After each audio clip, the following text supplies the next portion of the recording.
Deglur times live, तुमच्या विश्वासाचा आवाज. नमस्कार. पहिल्यांदा आपल्या सर्वांना होळी आणि धुळवडच्या मनपूर्वक हार्दिक शुभेच्छा. तुम्हाला वाटत असेल आज धुळवडच्या दिवशी हा व्हिडिओ करण्यामागचं कारण म्हणजे हा आजचा दिवस सर्वांना एकमेकांच्या मनातल्या भावना व्यक्त करून बोंबलायचा दिवस असतो. म्हणजे आपल्याकडे ग्रामीण भागामध्ये म्हणतात की धुळवडला आपण बोंबलतो. हे ज्या पद्धतीने प्रतिकात्मक आहे बोंबलणं, त्याच पद्धतीने मला असं वाटतं याला एक पारंपरिक संदर्भ आहे की सर्वसामान्य गावात राहणारा माणूस त्याच्यावर आजूबाजूला घडणाऱ्या ज्या काही व्यवस्था आहेत त्या व्यवस्थेच्या विरोधात मुक्तपणे त्याला एक्सप्रेस करण्याची ही धुळवड आणि होळी एक संधी असायची. आज कमी झालं असेल हे बोंबलणं, आपल्याला कदाचित हे हसणं वाटत असेल, पण ग्रामीण भागामध्ये त्या ज्या प्रस्थापित व्यवस्थेकडून त्याला त्रास व्हायचा किंवा ज्या लोकांकडून काही घटना घडायच्या तेव्हा त्या गोष्टी ज्या वर्षभर मनात राहायच्या, तेव्हा धुळवड आणि होळीच्या निमित्ताने तो त्या व्यवस्थेच्या विरोधात बोंब ठोकायचा. म्हणजे तिथल्या प्रस्थापित व्यवस्था ती पाटील देशमुखी असेल किंवा त्या गावातले कोणी वर्चस्ववादी लोक असतील, यांना वर्षभर तो काही म्हणू शकत नव्हता, पण या धुळवड आणि होळीच्या निमित्ताने तो त्यांची नावं घेऊन प्रत्यक्षपणे त्यांच्या विरोधात घोषणा द्यायचा किंवा त्यांच्या विरोधात बोंब ठोकायचा. मला असं वाटतं आजचा दिवस सुद्धा मी या अर्थाने वापरतोय, इथल्या राजकीय व्यवस्थेकडून जे काही सर्वसामान्यांचं शोषण होत आहे त्या शोषणाच्या विरोधात हा बोंब मारण्याचा दिवस आहे असं मला वाटतं. म्हणून काही महत्वाचे मुद्दे मी आज घेऊन आपल्या समोर आलेलो आहे. सर्व आपण ज्या भागात राहतो तिथे शेती आणि शेतीशी संबंधित जे काही शेतकरी आणि शेतमजूर आहेत याच्यावर होणाऱ्या अन्यायाविरोधात आपण बोंब ठोकणार आहोत का नाही. गेल्या 2 दिवसापासून विशेषतः काल सोशल मीडियावर आपण सगळे शेतकरी असंवेदनशील झाल्याचे पोस्ट येत आहेत. त्याचं कारण आहे की बुलढाणा जिल्ह्यातील एक अत्यंत प्रयोगशील, मेहनती, ज्याला राज्याने पुरस्कार दिलेला पुरस्कार प्राप्त शेतकऱ्यांनी आत्महत्या केली. अशा शेतकऱ्यांच्या आत्महत्या आपण घडत असताना आपण तोंड झाकून गप्प का आहोत. किमान आजच्या दिवशी तरी बोंबलणार आहोत का नाही. हा बोंबलणं हे बोंबलण्यासाठी एक जरी दिवस असला तर मला असं वाटतं आपण सर्वांनी, विशेषतः शेतकरी आणि शेतकऱ्यांच्या संबंधित संवेदनशील असणाऱ्या सर्वांनीच या विरुद्ध आवाज उठवला पाहिजे. तो आपला नैतिक अधिकार आहे. ज्याच्यामुळे आपल्या ताटामध्ये 4 घास अन्न येतं, त्या आपल्या या कृषीप्रधान देशामध्ये त्या शेतकऱ्यांच्या जगण्या मरण्याबद्दल आपण बोलणार आहोत का नाही. काय प्रश्न आहेत.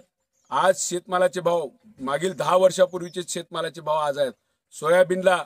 सोयाबीनचा भाव, तुरीचा भाव, चण्याचा भाव, कापसाचा भाव याच्याबद्दल आपण बोलणार आहोत का नाही, हा माझा पहिला प्रश्न आहे.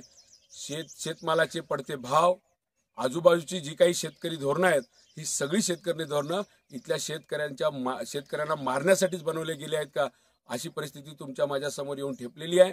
मी कैलास नागरे हे प्रातिनिधिक स्वरूपात आहे. गेल्या 2-4 महिन्यापूर्वी आपल्या परिसरात बिलोली तालुक्यामध्ये फक्त आपल्या लेकराला शैक्षणिक साहित्य घेऊन देऊ शकत नाही या नैराश्य पोटेंनी पहिल्यांदा या बापानी आणि मुलांनी पहिल्यांदा आणि त्याच्यानंतर त्याच्या बापानी नैराश्य पोटी आत्महत्या केल्याची घटना आपल्या आजूबाजूला घडलेली आहे.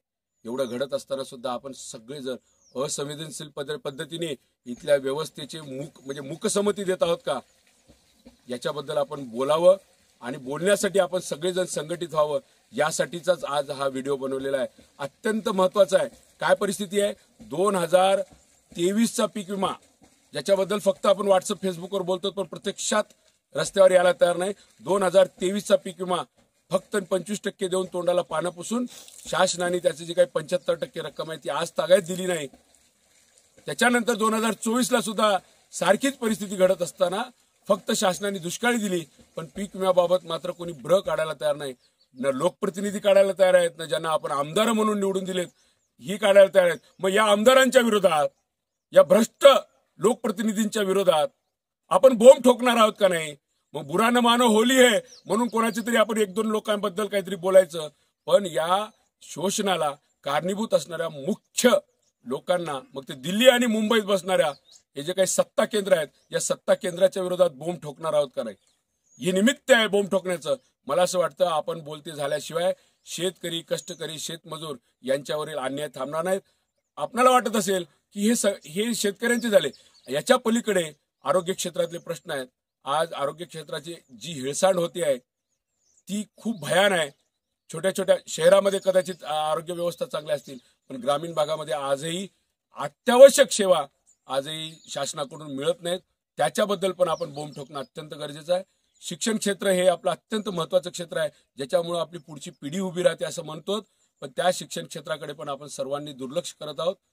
कदाचित आपल्यालाही वाटत असेल की आता ही शासनाची जबाबदारी राहिली नाही, सगळी प्रायव्हेटायझेशन झालेलं आहे. पण ही व्यवस्था जाणीवपूर्वक या सगळ्या शिक्षण व्यवस्थेला प्रायव्हेटायझेशनकडे घेऊन जात आहे. अत्यंत महत्त्वाचं कारण काय की जी शिक्षण व्यवस्था सर्वसामान्य गोरगरीब शेतकरी शेतमजुरांसाठी शासकीय शाळा म्हणून उभी केलेली आहे, त्या सगळ्या शिक्षकांना, ती माझे अनेक मित्र आहेत, आम्ही स्विमिंगच्या निमित्ताने नदीच्या ठिकाणी येतो तेव्हा अनेक शिक्षकांची माझ्या चर्चा होतात. सर्वात महत्त्वाचं म्हणजे ज्यांना शिकवण्यासाठी शाळेत बसवलेलं आहे त्यांना अशैक्षणिक कारणं, नॉन टीचिंग जे काही वर्क आहे, ऑनलाईनचे असतील, इतर असतील, ऑफिसेसमध्ये फिरणं असेल, तुम्हाला कदाचित तुमच्या देगलूर तालुक्यापासून नांदेड जिल्ह्यापर्यंत तुम्हाला पाहायला मिळत असेल 50% शिक्षक शाळेत कमी आणि तालुक्याला फायली घेऊन, पिशव्या घेऊन बीओ ऑफिसला आणि इकडे तिकडे फिरताना दिसतात. हे का घडत आहे? मान्य आहे, जर इतर कामं महत्त्वाची असतील मग शाळा बंद करणे हा त्याच्यावरचा उपाय आहे का? तर हे जाणीवपूर्वक आपल्या सगळ्या शाळा भांडवली व्यवस्थेच्या अदानी अंबानीच्या घशात ओतण्यासाठीची ही प्रक्रिया आहे. हे जोपर्यंत आपण समजून घेणार नाही तोपर्यंत आपल्या इथल्या गोरगरीब शेतकरी शेतमजुराच्या लेकरांना चांगलं शिक्षण देऊ शकणार नाही. दुसरं म्हणजे अत्यंत महत्त्वाचं की तुम्ही ज्या काही वेगळ्या फुकट योजना वाटप करत आहात त्या सगळ्या योजनांच्या नावाखाली आत्ता जे काही इथले म्हणजे अर्थसंकल्प सादर झालाय त्याच्यामध्ये अजून सुद्धा मूलभूत गोष्टीवर, शिक्षण, आरोग्य या मूलभूत गोष्टीवर, आदिवासी दलित विकासाच्या निधीवर आपण जी काही कटौती करत आहात त्याच्या विरोधात पण आपल्याला बोंब ठोकलं पाहिजे आणि बंड केलं पाहिजे. कारण यामुळे सर्वसामान्य लोकांच्या ज्या काही योजना आहेत त्या फस्त करण्याचं किंवा त्याच्यावर हे बोके जे बसलेले आहेत मुंबई दिल्लीमध्ये, हे बोके ते गिळंकृत करत आहेत, याच्याबद्दल पण आपण बोललं पाहिजे. शेतकरी सर्वात महत्वाचं ज्या प्रश्नावर आम्ही काम करतो ते शेतकऱ्यांची कर्जमाफी करू म्हणून हे लोक खोटे आश्वासनं देऊन सत्तेत बसलेले आहेत. तर या अर्थसंकल्पामध्ये कर्जमाफीचं क सुद्धा यांनी बोललं नाही.